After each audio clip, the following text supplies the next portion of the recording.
All right, economic growth is the topic today. Economic growth is the sustained expansion of the production possibilities frontier. Okay, that goes back to one of the very first concepts we had in micro, is the production possibilities. So we can take two products, laptops and cell phones. All right, if the production possibility frontier would look like some type of arced curve, and then economic growth would be a shift of the production possibility frontier. So this is something we did in micro. All right, we had specific goods, maybe that they're trading, cell phones and laptops. That would show an expansion that would show economic growth. What typically causes that shift? What's the main thing? Technology. Technological change, right. Now, in macro, we look at the bigger view, and in macro, this is going to change to our production possibility frontier, what we compare, rather than individual goods. We're going to compare consumption goods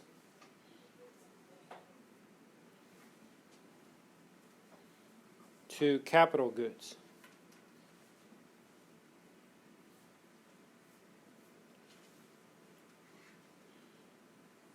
All right? Consumption goods are goods that consumers are purchasing, right? Capital goods are goods that businesses are purchasing to increase their production, right? So again, we have the bowed curve. We have an increase in the economic growth that's going to shift that curve out. All right? That's the only difference. I see they frequently put the production possibility frontier on the macro exam. We talked about it more in micro, but macro, they like to put that one on there, and we'll practice one or two of them when we start reviewing the course. I'll have you practice one of those for response, but don't be caught off guard if you see it in the macro context. All right, any questions? Okay, so determinants of economic growth: investment in physical capital, equipment, machinery, building size. That's physical capital. We call it physical stock. Capital stock is another way that they like to talk about it. Physical capital, capital stock. That's the same thing. It's things that are used to produce things. Physical things. It could also be an investment in human capital. More education for the workers. More training for workers. Right? Making the person contribute more to the production process because of their expanded knowledge. Right? That's an investment in human capital. Investing in education and training. And technological knowledge. Right? Technological knowledge is another way that the economy grows. Right? That's what's caused the such growth in the last 20 years, is just the ever increasing increase in technological knowledge. Everybody have those? Any questions? Okay.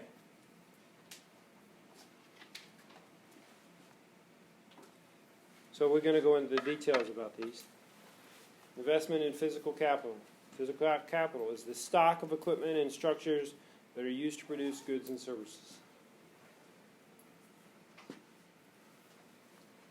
Workers are more productive with better physical capital, tools, etc. Capital produces more capital. Right? If you increase physical capital, you can produce more capital, right? It's not just consumption products that gets increased, it's also production products. You know, you produce products that help other businesses produce more. Investment in physical capital.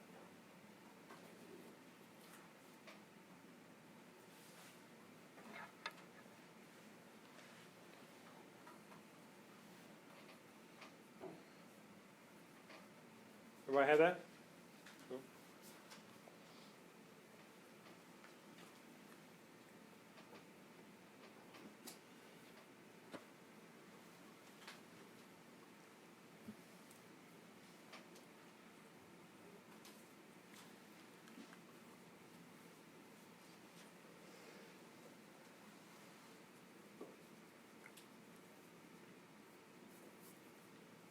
All right.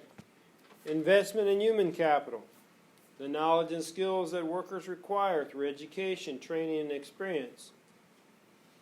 Human capital is a lot like a product to students. Well, human capital is like a product to students or workers.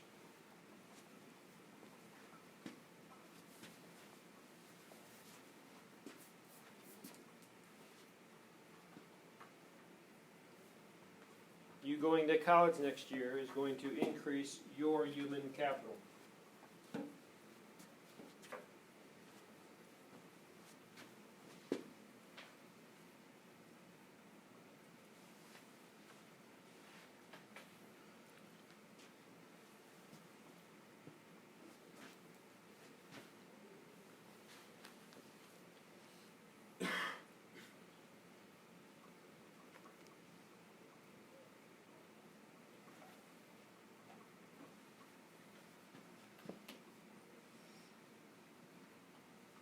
We got it? All right. And then the technological knowledge details. Definition, the understanding of the best ways to produce goods and services. You can take the example of farming 100 years ago. Most Americans worked on farms. My grandfather grew up on a farm, and he worked on a farm. That's what he was going to do. He didn't go past the 8th grade in education because he was going to work on the farm. Didn't need it. Okay? Now the emphasis is more on getting education. Okay? So we have required high input of labor, farming 100 years ago. Technological advances in farming now require only a small fraction of the population to produce food for the country.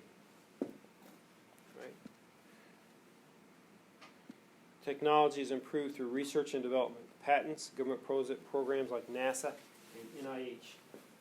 Anybody know what NIH stands for? National Institute of Health.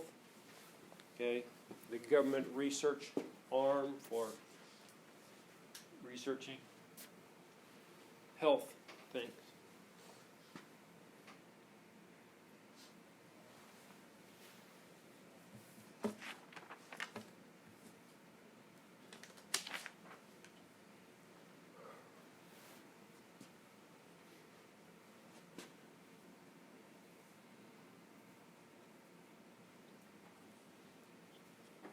All right, do I have that? Nope.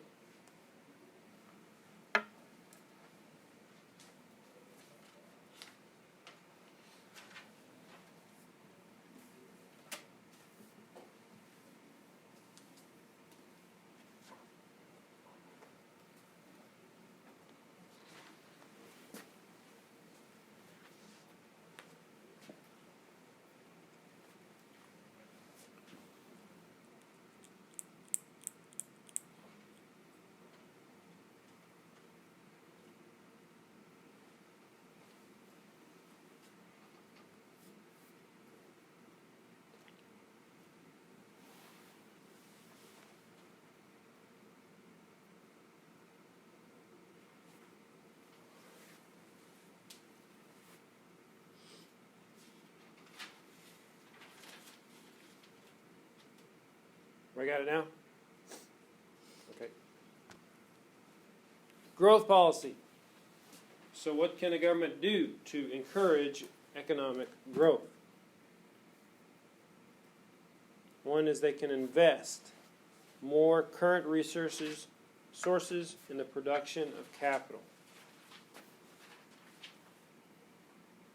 The trade-off, we know from that production possibility curve that we drew at the beginning, the second one, we know the trade-off is, if the curve is not shifting out, if we're moving along that curve, if we invest more in production of capital, there'll be less consumable goods produced.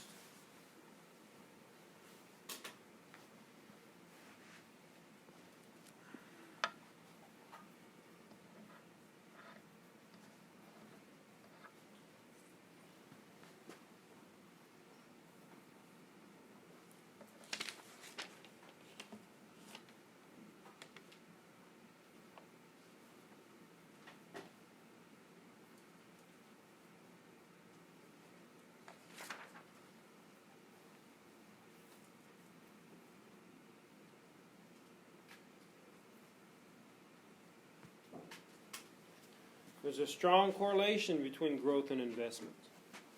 We can look at ManQ.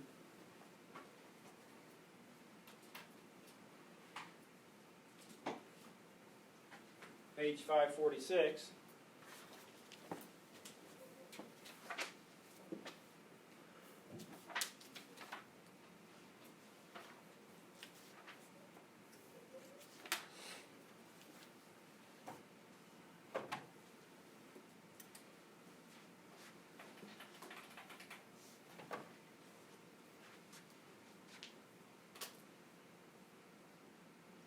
And it compares from 1960 to 1991. I don't know why he chose those years, but it shows investment in these countries, and it shows their growth rate.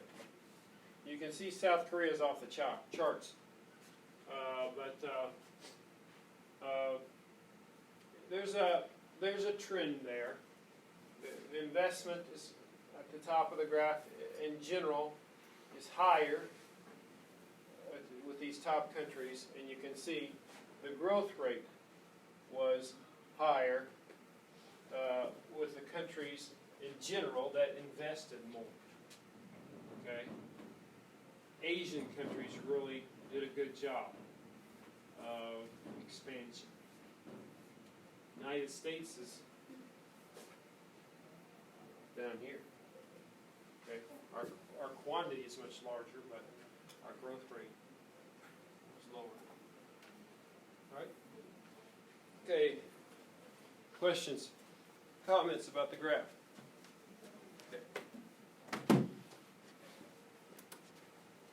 Okay. So investment in a macro sense is a purchase of new capital, such as equipment or buildings. Savings, in a macro sense, is money in a bank used to buy bonds or stocks. That's what savings is.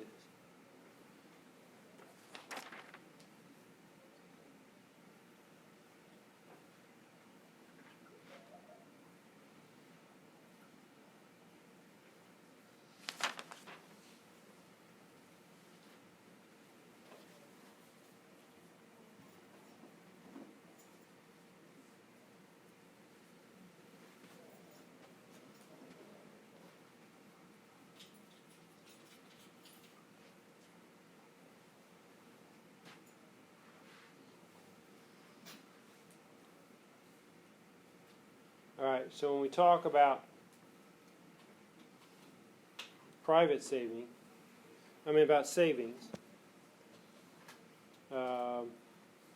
one person's saving is another's investment, right? And that's the concept. Kind of is counter to what you would think, but savings equals investment, right? So in the macro.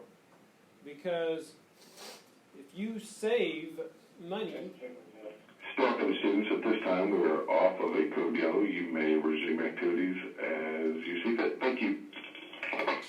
if you save money, right, somebody else is, you put that in the bank or you put it into bonds, somebody else is going to use that bond to invest in something, right? Or, you put it into stocks, that's going to allow that company, you buy a company's stock, then that company has disposable income to expand, right? So my saving is someone else's investment. So saving equals investment, okay? It's not my own saving equals my own investment. It's my saving causes somebody else to have investment, all right? Growth policies. Savings incentives, right? Savings incentives. The U.S. taxes interest and dividend income, right? They can change the tax code to provide better incentives to save. So they could put less tax on interest or less taxes on dividend income. I don't think those things change. They changed property tax deductions so that it was not as beneficial for property taxes, but income. I don't think these two were changed by the recent tax law. So the change in the tax code is to provide better incentives to save. The result is lower interest rates and greater investment. Right?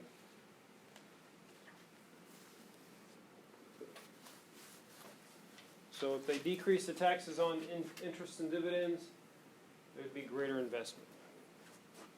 It's a savings incentive.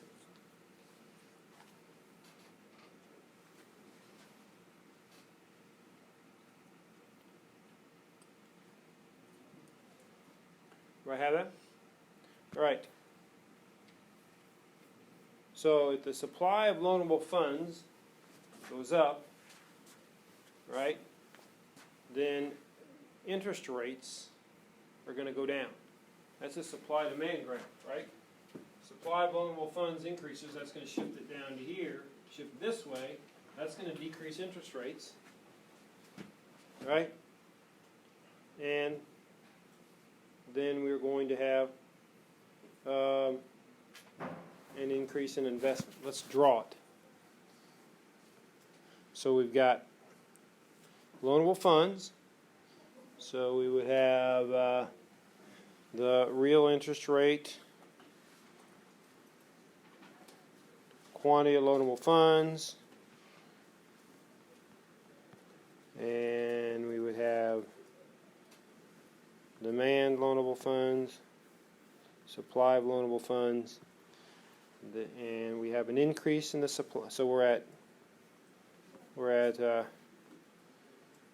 Q1, I1, and we increase the supply of loanable funds.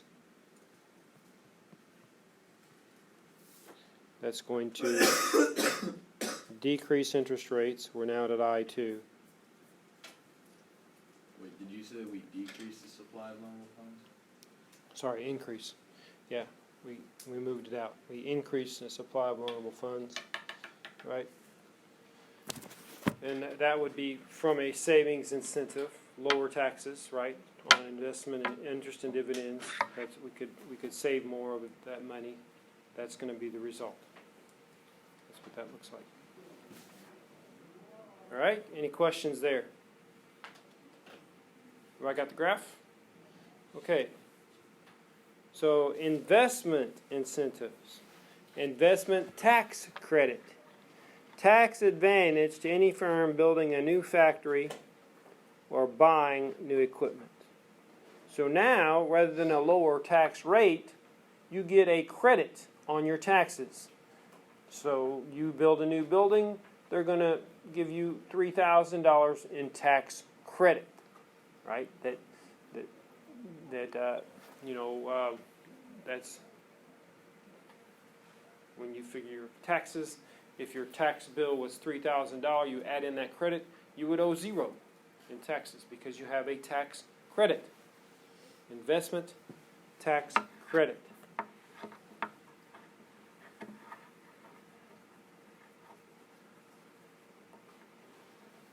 A tax advantage any firm building a new factory or buying new equipment.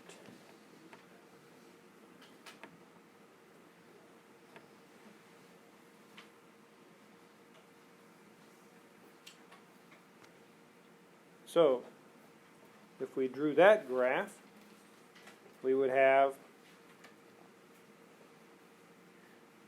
it would look like this.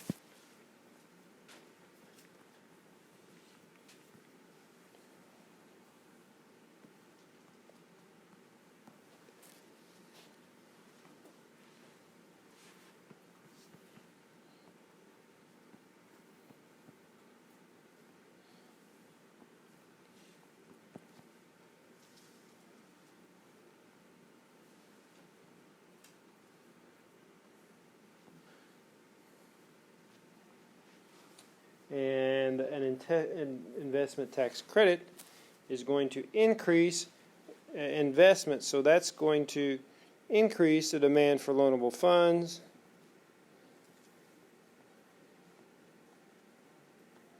Right, and that causes interest rates to go up, and that's going to cause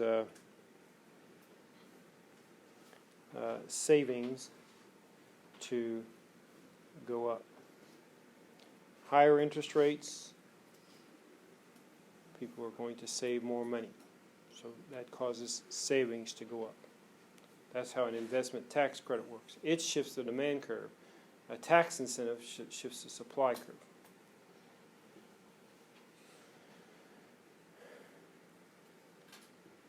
All right, any questions on that one? Okay. Now,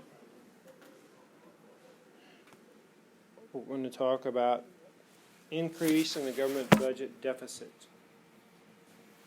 Decreases the supply of loanable funds caused by what? The government has a budget deficit. What do we have? The government has to borrow money to pay the bills. What do we have?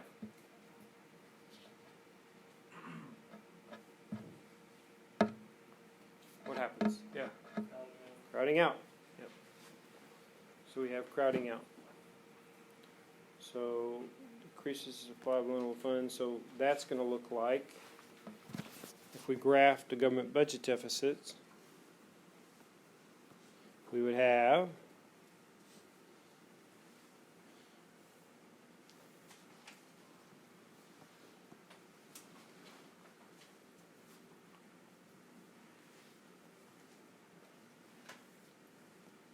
demand,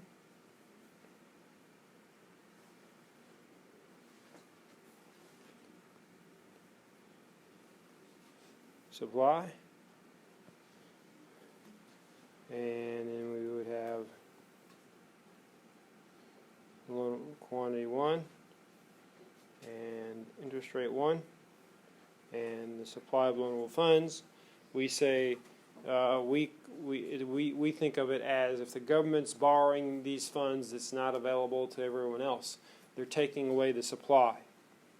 So supply of loanable funds goes down or shifts left, and that's going to increase interest rates. Also going to decrease the quantity of funds. Okay, so that's going to decrease investment. Higher interest rate decreases investment, crowding out.